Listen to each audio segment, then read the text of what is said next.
¿Qué tal? Bienvenidos a un nuevo programa de Martín Ciprés Presenta. Hoy vamos a tener a un abogado como entrevistado, a una persona que además yo conozco desde hace muchísimos años. Los conozco también a la familia, porque es una familia característica de Pilar. Son esas personas que son parte de instituciones importantísimas. La familia, sus abuelos han sido parte de este entramado comunitario de Pilar, y para mí es un gusto hablar hoy con... Bernardo Álvarez Lembeye.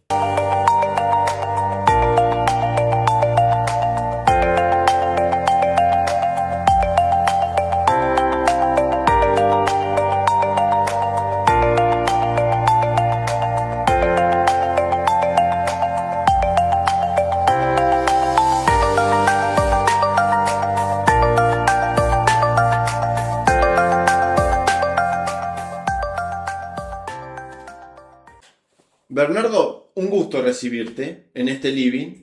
Bueno, muchas gracias, un placer para mí también. Bueno, hemos hablado muchas veces con gente común, ¿no?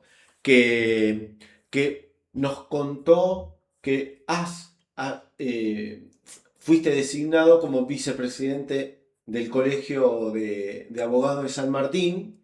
Y yo creo que eso en la profesión es muy importante, porque en definitiva vos en este caso sos el representante de tus colegas, ¿no? Ante el colegio. Así que me parece muy importante y quería arrancar por acá porque un poco era el objetivo de convocarte.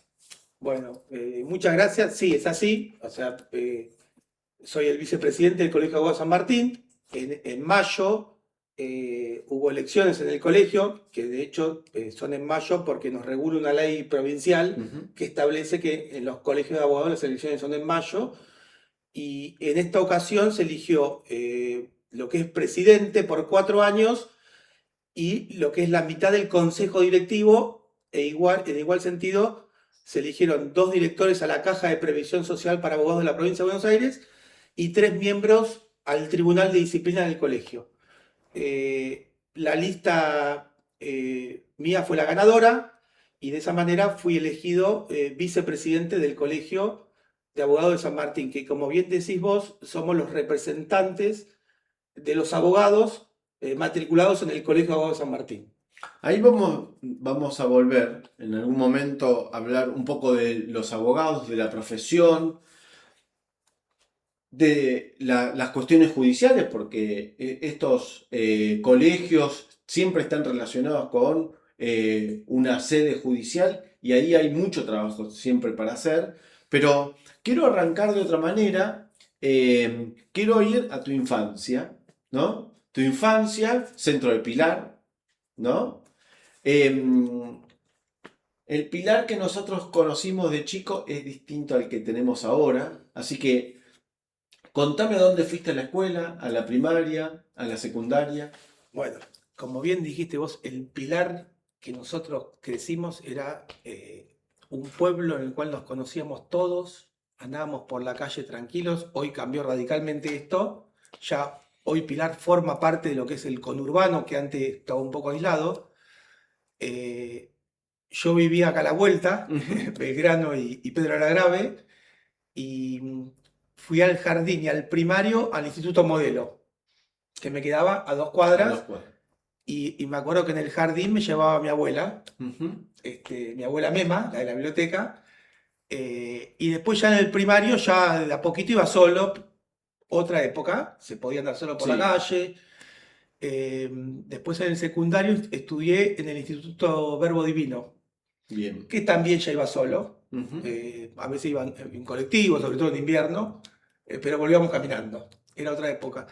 Y yo siempre, yo lo comparo con lo que es hoy, y yo recuerdo que salía del colegio y tomaba la merienda y me iba al club. Yo practicaba básquet en el club atlético, pero no es que íbamos a la práctica, íbamos al club. Y recuerdo volver a las 9 de la noche, 10 de la noche del club atlético con mi hermano. Yo tenía 10, él Ujú. tenía 11 o 9 y 10. y volvíamos con la pelota de básquet en la mano y cruzábamos la plaza. Claro. Y no pasaba nada. Y yo digo, no había comunicación en esa época. Mis viejos estaban tranquilos de que nosotros estábamos en el club. Y si no estábamos en el club, estábamos en la casa de Juancito que vivía a la vuelta. Y hoy yo lo vivo con mi hijo que tiene 10 años y es impensado hoy Claro. que un nene de 10 años o de 14 o de 15 se mueva solo.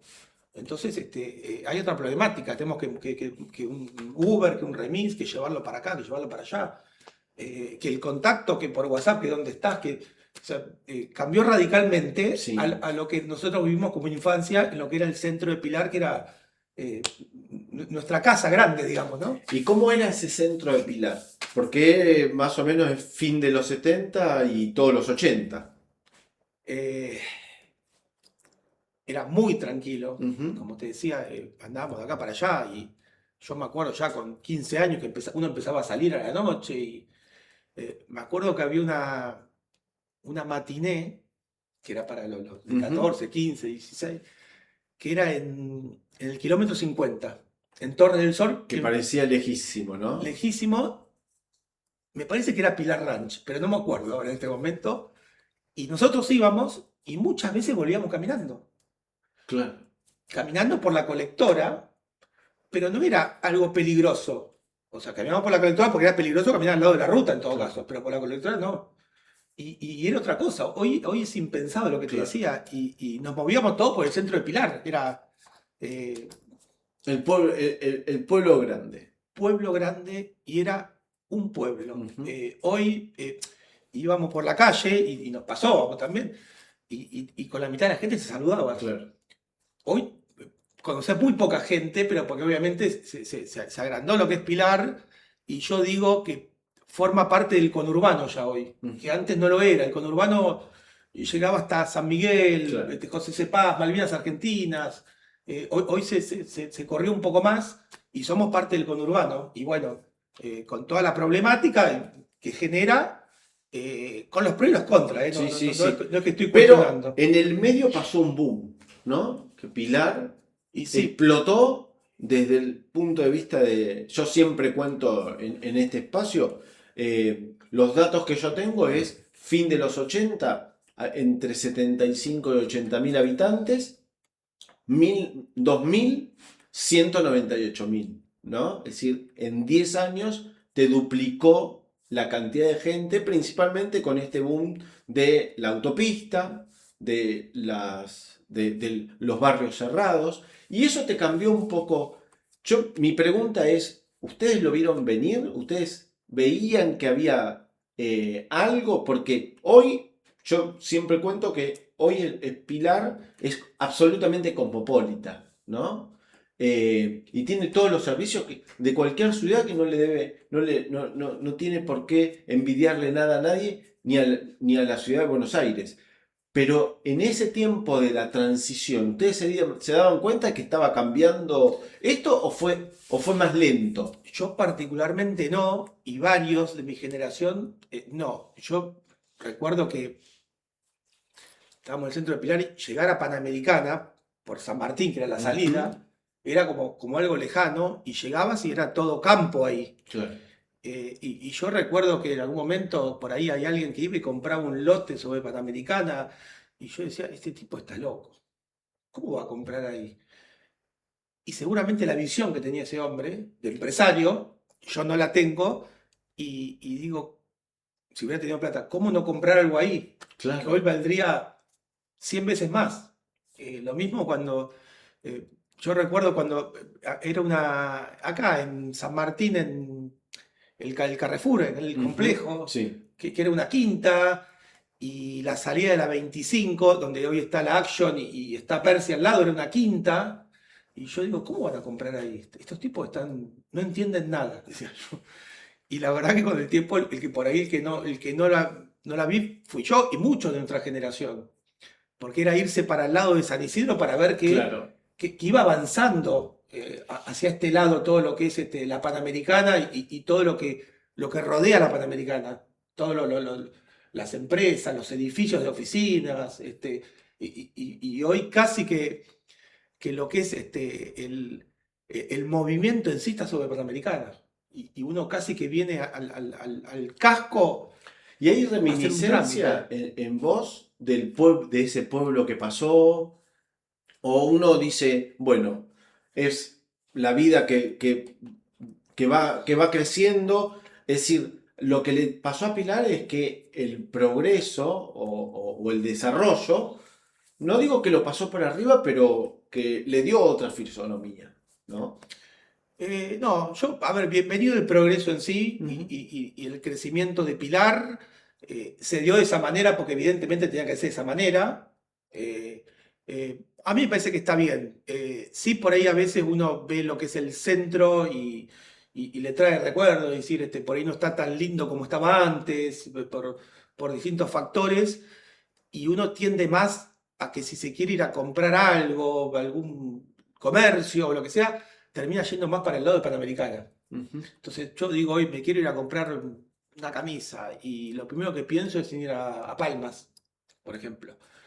Y no pienso, como hacía antes, ir a lo de Tono, Claro. que por ahí era el lugar en el cual uno se compraba una camisa.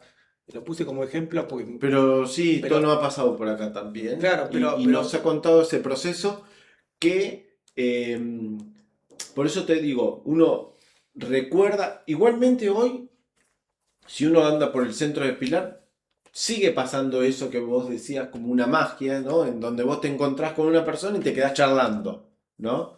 Capaz que es lo menos que te pasa, pero sigue pasando. Y esa mancomunidad que había en un pueblo como el de Pilar, que yo creo que también, Bernardo, creció el pueblo, la gente del pueblo, con lo que pasó en la periferia con los barrios, ¿no? Es decir, yo creo que se fue todo adaptando. se va todo adaptando, incluso creció lo que era Pilar. Para mí Pilar era de Ruta 8 hasta la estación y casi te diría de Ceballos Ujú, bueno, hasta el tanque del agua, si se quiere, un ujú, poco. Y todo va creciendo. Y de hecho yo hoy vivo en Manzanares. ujú. Y yo me acuerdo cuando yo era chico, a Manzanares íbamos a pescar y nos tomábamos un colectivo que iba de ida a la mañana y uno que volvía a la tarde. Y hoy es todo barrios privados y todo el crecimiento que estábamos hablando hoy. Mucha gente de la que vivíamos en el centro de Pilar estamos viviendo en lo que es la periferia, algún Claro. barrio privado o no, pero como que por ahí nos fuimos yendo un poco del casco. Pero a veces volvemos al centro de Pilar, ¿no? Te propongo hacer una pequeña pausa y cuando volvamos nos vamos a meter de lleno en la profesión, si te parece. Bueno, cómo no. Hacemos una pausa. La salud empieza en las personas, en una decisión, en una mano que cuida, y también empieza en la tierra, en cómo cultivamos lo que va a alimentar al mundo.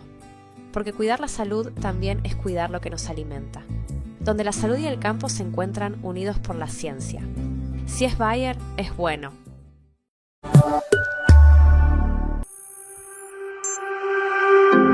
Lentes diseñados con ayuda de inteligencia artificial para ver el mundo sin límites periféricos. La tecnología exclusiva de Novar permite desarrollar lentes progresivos con cualidades ópticas antes impensadas.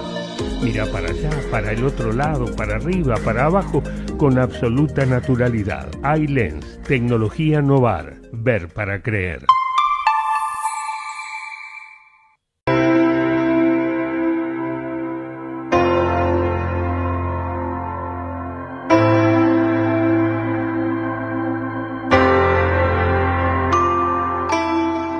Bedson es una empresa con presencia global que produce y comercializa sus productos en los 5 continentes. En el mercado, su marca es sinónimo de prestigio y calidad. Sus altos índices de competitividad consolidaron una sólida trayectoria con un futuro prometedor. Fundada en 1979 en Pilar, provincia de Buenos Aires, Argentina, Bedson sigue renovando día a día su compromiso con el bienestar de la salud animal y la innovación. No buscamos la última noticia, sino la información que te hace entender el mundo donde vivís. Noticiasindustriales.com.ar.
Soy tenista de alto rendimiento y en la vida soy igual. Para todos los que son como yo, está Sancor Salud.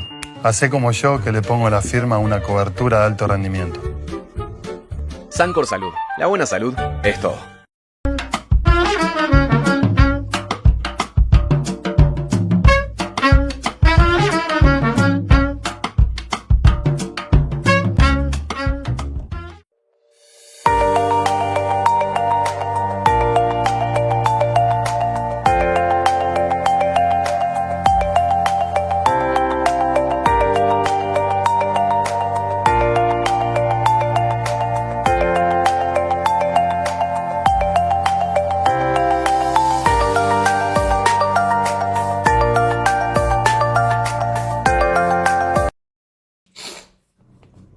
Bueno, continuamos en Martín Ciprés Presenta. Para mí es un gusto recibirte, Bernardo. Arrancamos contando tu designación como vicepresidente del Colegio de Abogados de San Martín y me gustaría que me cuentes un poco cómo ustedes ven la profesión, ¿no? Con todos los desafíos, no solamente desde el punto de vista de la institucionalidad, sino más bien de la tecnología, ¿no? Que nos está todos como condicionando, la inteligencia artificial, esto de cómo atraviesa la tecnología la profesión, y ustedes cómo lo ven desde el colegio, porque me imagino, te hago un comentario aparte. Hace algunos años, vos me dirás cuánto, para ver un expediente había que ir a ver el papel. Hoy ustedes están absolutamente digitalizados. Así que me gustaría que me cuentes esa evolución. Bueno, mira, yo me recibí en el año 99, me matriculé en el año 99 y hasta el 2015 los expedientes eran absolutamente en papel. ¿Qué quiere decir esto? Yo tenía que impulsar un juicio de desalojo, de lo que sea, y tenía que ir hasta el juzgado, hacer la cola de abogados, pedir el expediente y presentar el papel, y después ir a la semana para ver qué había resuelto el juez respecto de lo que yo había peticionado, y así va avanzando un expediente, ¿viste? Foja, y va creciendo. Después empezó a implementar que por lo menos la presentación mía sí era en papel, pero la resolución del juez, más allá de ese en papel, la podía ver por internet. Entonces me evitaba ir una vez a tribunales a ver qué resolvió para después avanzar. Después de a poquito se fue implementando en la provincia de Buenos Aires, sobre todo, y voy a hacer un paralelo con lo que es la ciudad de Buenos Aires, el expediente electrónico, con lo cual las presentaciones pasaron a ser, de alguna manera, digitales. Es decir, a mí el colegio me daba un token de seguridad, que tenía que validarlo, era todo un tema, y yo podía hacer una presentación a través de la página de tribunales, con lo cual de a poquito fueron haciéndose virtuales los expedientes. Entonces vos te encontrabas con un expediente del año 2016 que tenías 100 hojas en papel y las siguientes 100 hojas eran virtuales y no las tenías en el papel en el juzgado, sino que las tenías cargadas en el sistema de tribunales. En Capital venían un poco más atrasados, raro, porque generalmente claro. Capital, la ciudad de Buenos Aires, siempre va más avanzado que la provincia en todo, pero en este caso la provincia fue la que tomó la iniciativa. En la pandemia, se cerró tribunales durante un tiempo y después con esto del expediente digital se pudo trabajar todo online, y la pandemia, una de las cosas buenas que trajo, y sobre todo en nuestra profesión, es el expediente digital al 100%, tanto en provincia como en Capital Federal, que es la justicia de la nación. Con lo cual, yo hoy tengo que hacer una presentación y desde mi casa aprieto un botón y está presentada en el expediente como si hubieran agregado una hoja. ¿Y qué pasó con esas 100 hojas de papel? ¿Qué se hicieron? ¿Se digitalizaron y se incorporaron en el expediente? Sí, algunos juzgados las han hecho ellos, otras nos pidieron a los abogados que hagamos la digitalización, que era básicamente ir a sacar una foto y después subirlo, de lo que sea, pero hoy está todo digitalizado. Igual ya expedientes del año 2010, 2008, ya no debería haber mucho dando vuelta, pero sí. Y lo mismo pasó con las audiencias. Antes las audiencias eran todas presenciales Y en la pandemia se empezaron a hacer virtuales por Zoom o por cualquiera de esos canales, Meet, hay varios. Luego de la pandemia quedaron muchas audiencias que se hacen virtuales. Algunas son presenciales, y yo digo bienvenida a algunas que sean presenciales, por ahí alguna audiencia importante, que es importante tener al testigo enfrente para hacer una pregunta, para ver cómo gesticula, para ver, pero la mayoría son virtuales. Y la verdad que bienvenido. Y esto a los abogados que estamos en el conurbano nos amplió muchísimo el radio de trabajo. Yo antes tomaba casos que iban a ser vistos en la justicia de San Isidro, Pilar corresponde a San Isidro, San Martín, Morón y Moreno. Era un poco el radio donde uno trabajaba. ¿Por qué? Porque me resulta antieconómico tener que ir a llevar un juicio Pero hoy en Dolores, por ejemplo. O en Dolores, o en Junín, Exacto. o en Mercedes, o en Bahía Blanca. Exactamente. Hoy que tengo el expediente electrónico y que tengo el token para hacer una presentación de cualquier lado, a mí me amplía toda la provincia de Buenos Aires. Entonces por ahí me llega una sucesión de Trenquelauquen y antes le iba a decir a mi cliente que no porque me iba a ser antieconómico o le iba a cobrar 10 veces más de lo que le va a cobrar un abogado de Trenquelauquen. Porque había que ir a ver el expediente. Claro. Hoy se puede hacer todo virtual y quizás a lo sumo debes ir una sola vez al juzgado por alguna audiencia puntual, pero eso nos amplió muchísimo. Entonces yo hoy estoy tomando trabajo el otro día contesté una demanda en el Departamento de Justicia de La Plata, que nunca se me hubiera ocurrido. Y no tuve que ir ni una sola vez. Quizás deba ir una sola, pero ahí sí vale la pena y nos amplió muchísimo el radio del trabajo en sí. ¿Y cómo fue la adaptación del token? Porque dijiste, había que validarlo. ¿Cómo fue ese proceso? Mirá. Porque el token, le contamos a la audiencia, es lo que te permite que, por ejemplo, una firma, ¿no?, sea única e irrepetible. Porque lo que tiene la digitalización es que se puede hacer repetir muchas veces de una manera exacta.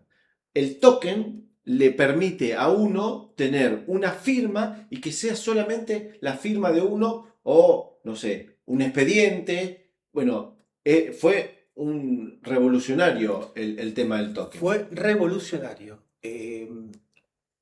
Cuando yo te comentaba que cuando el expediente era en papel, yo tenía que tener un domicilio legal constituido cerca del juzgado. Entonces cualquier notificación que me hacían tenía que ir una persona a entregar la notificación y yo contrataba un casillero, se llamaba, con lo cual un lugar que tenía varios domicilios, y te llamaban y te pasaban la notificación para que vos puedas hacer su descargo, lo que sea. Con el token tenemos un domicilio electrónico. Se acabó la notificación en papel, se acabó esa contratación que hacíamos los abogados de un domicilio cercano al juzgado. Y al principio había mucho recelo de los abogados y nos criticaban. Primero que no fue una decisión del colegio, sino una imposición de la Corte. La que regula esto es la Corte, que dice a partir de ahora las cosas son así, Corte de la provincia. Y los abogados, y todos somos generalmente, los cambios no nos gustan al principio, y nos cuestionaban mucho de que el token había que comprarlo. Entonces se compraba, lo podía comprar en el colegio, o en alguna librería, o en algún lugar que vendía los tokens estos de seguridad. Hoy un token vale más o menos 130.000 pesos. Digo, si lo perdiste, se te rompió, tenés que pagar. Y los abogados nos cuestionaban a los colegios del por qué, que le incrementaba el costo. Ese cuestionamiento duró 3 meses, creo. Porque ahí nos empezaban a aplaudir.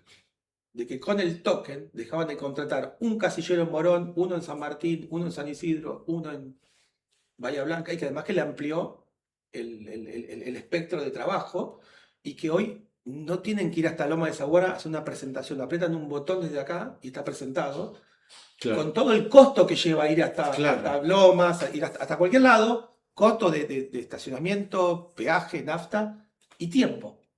El tiempo que perdías sin hacer una presentación, hoy desde tu casa la puedes hacer. Así que hoy están todos contentos con el token, más allá de que siempre alguna cosita pasa, pero funciona. Y esto quiere decir que en este caso la tecnología mejoró la productividad. Totalmente. Aunque me imagino que, perdón la interrupción, me imagino que esas colas de abogados que uno se encontraba capaz que con algún colega y charlaba, eso ya no pasa más. Bueno, eso se perdió completamente. Uno sigue yendo a tribunales una vez por mes a hacer algo puntual y te encontrás el edificio que está vacío. Las colas de abogados que había no están más y se perdió esa dinámica que había antes de cruzarte con abogados, hacer la cola, ponerte a charlar, terminás siendo conocido, amigo, terminás tomando un café en la esquina. Y nosotros siempre decimos en las juras de los nuevos abogados, les contábamos que nosotros empezamos de esa manera y que aprendimos mucho en los pasillos de tribunales. Porque por ahí había un abogado más que no era tan novel y por ahí le podías preguntar, escúchame, tengo esta duda, ¿qué tengo que hacer? Y crecimos mucho aprendiendo en los pasillos de tribunales y en los cafés de la esquina. Claro. Vos te sentabas a tomar un café y a la tercera vez que te sentabas ya veías una cara conocida y por ahí te sentabas con otro, te ponías a hablar y terminabas aprendiendo un montón. Hoy no existe más eso. Por eso les decimos a los nuevos matriculados que vengan al colegio, que damos muchas capacitaciones, porque se perdió la del bar de la esquina, se perdió. Haces el networking. Exactamente. En el colegio tenemos, por cada rama del derecho hay un instituto. Entonces está el Instituto de Derecho Civil, Penal, Laboral, Derecho Financiero, Tributario, lo que se te ocurra. Y lo que hacen son reuniones. Entonces yo por ahí, si quiero saber algo de derecho bancario porque me vino un caso, de lo que sea, puedo ir al colegio y capacitarme con la gente que está ahí, además de las formaciones académicas que se hacen, Claro. que por ahí vienen a hablar de la reforma laboral y viene a hablar un juez de tal juzgado y uno, porque van cambiando las normas, Claro. las van modificando y no nos podemos quedar con lo que estudiamos en la facultad hace 20, 25 años atrás porque quedaste fuera del sistema.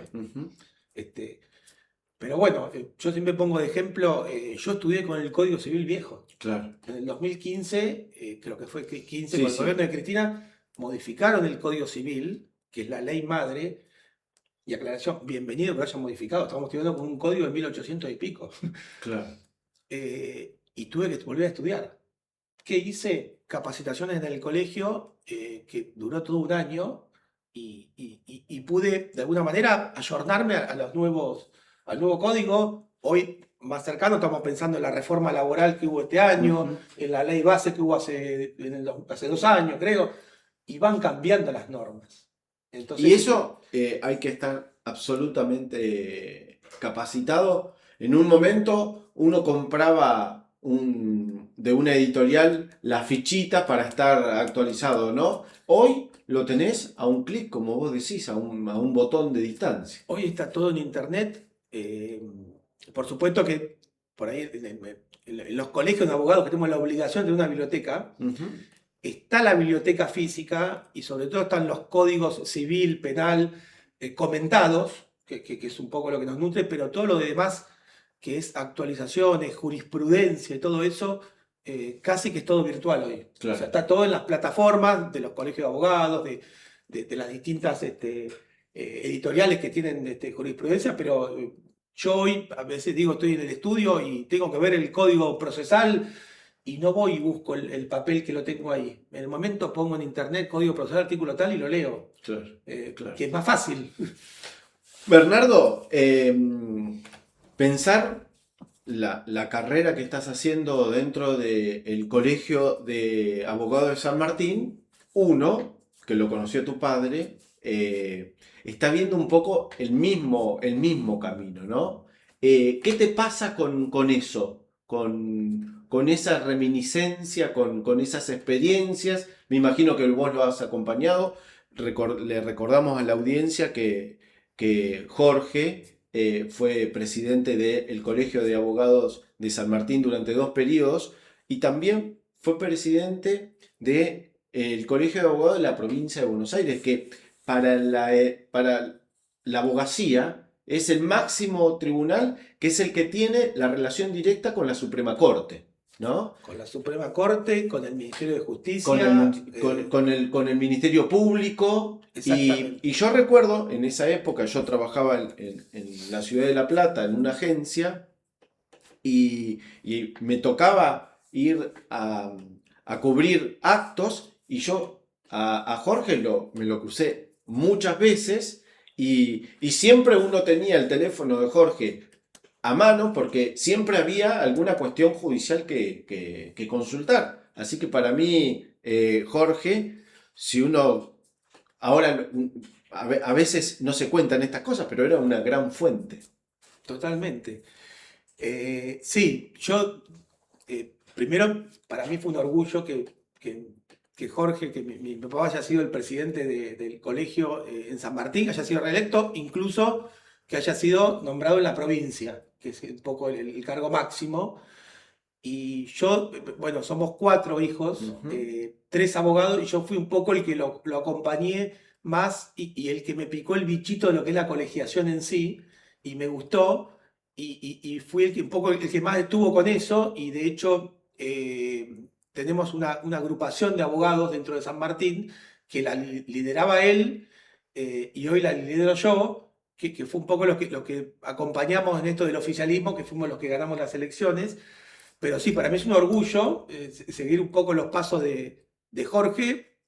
No creo que esté a la altura de él, ni pueda llegar a hacer todo lo que hizo él, pero yo estoy muy contento con lo que estamos haciendo, porque en definitiva, los que estamos en la colegiación y tenemos un cargo, tenemos una responsabilidad, y es llevar adelante lo que se llama el gobierno de la matrícula y mejorar Ujú. todo lo que es las incumbencias y la profesión en sí, para que nuestra profesión cada día sea mejor, por lo menos transitarla. Después te Ujú. puede ir mejor, te puede ir peor por distintas situaciones de la vida, pero sí darle las herramientas al colega, al matriculado, para que pueda ejercer la profesión de la mejor manera. Ujú.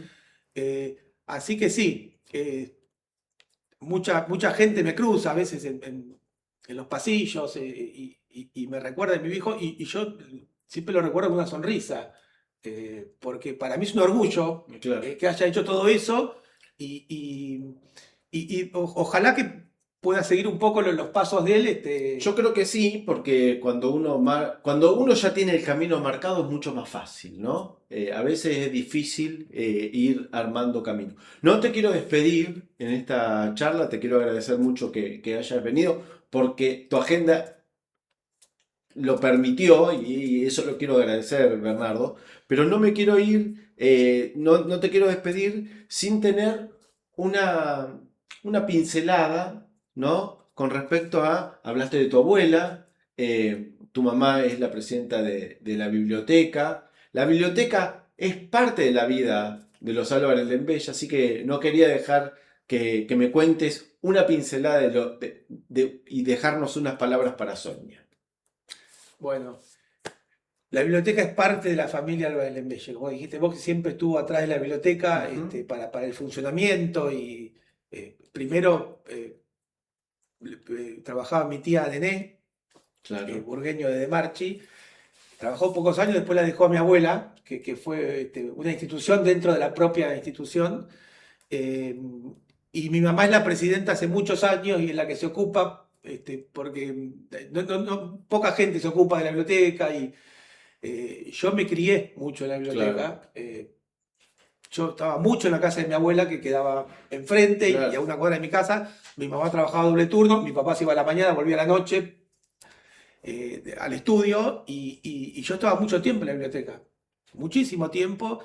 Incluso cuando yo era adolescente, o tendría 14, 15 años, yo trabajé en la biblioteca, que Bien. básicamente lo que se hacía en esa época era ir a hacer la cobranza Claro. casa por casa de la cuota social. Así que la hacía en bicicleta, por supuesto, y me recorría lo que era el centro de Pilar.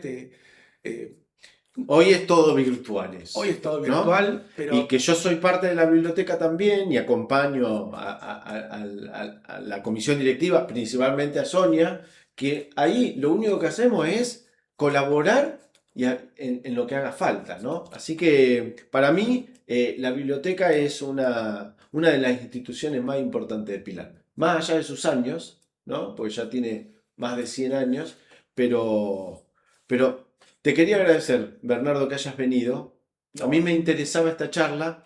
Me interesa, este programa tiene como un doble sentido, más allá de conocer en primera persona tus vivencias de Pilar.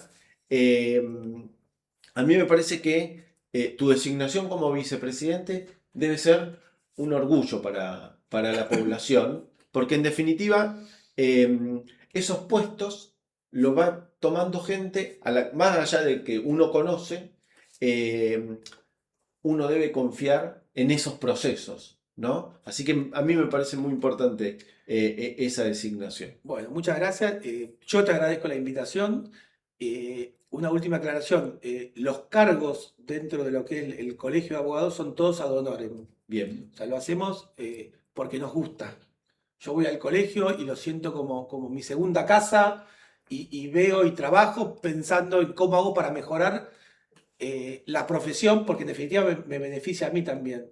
Gustavo Fontana hace poco estuvo y le preguntaba lo mismo, ¿no? ¿Por qué estaba en la institución de Pilar? Y me contaba el objetivo del Real Pilar. Y él me decía, Pilar a mí me dio todo. Y en tu caso me imagino que la profesión te dio todo, ¿no? Y devolver ad honorem tu tiempo y tu trabajo en el colegio es devolver un poco, darle eso de todo lo que uno recibe, ¿no? Es como una ecuación, hasta te diría humanitaria. Exactamente. Y eso lo dice siempre el presidente en la jura de nuevos matriculados.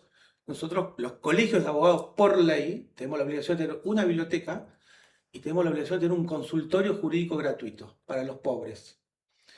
Desde el consultorio jurídico gratuito se atiende a los pobres y se hacen derivaciones a los abogados de la matrícula que me llega. Yo tengo la obligación de llevar un caso adelante y no cobrar nada. Y siempre dice el presidente que nosotros somos unos privilegiados, los que pudimos estudiar y recibirnos, o lo que sea, y es devolverle un poco a la sociedad ese privilegio que tuvimos en atender a una persona pobre, como dice la norma, y no cobrarle nada. Así que sí, es un poco eso, es devolverle a la sociedad en sí, y es un orgullo también para mí, por supuesto. Yo voy contento a trabajar al Colegio ad honorem y lleva tiempo, pero me hace muy bien. Bernardo, muchas gracias Bueno. por haber venido a charlar con nosotros. Gracias por invitarme. Y nosotros nos reencontramos la próxima. Hasta entonces.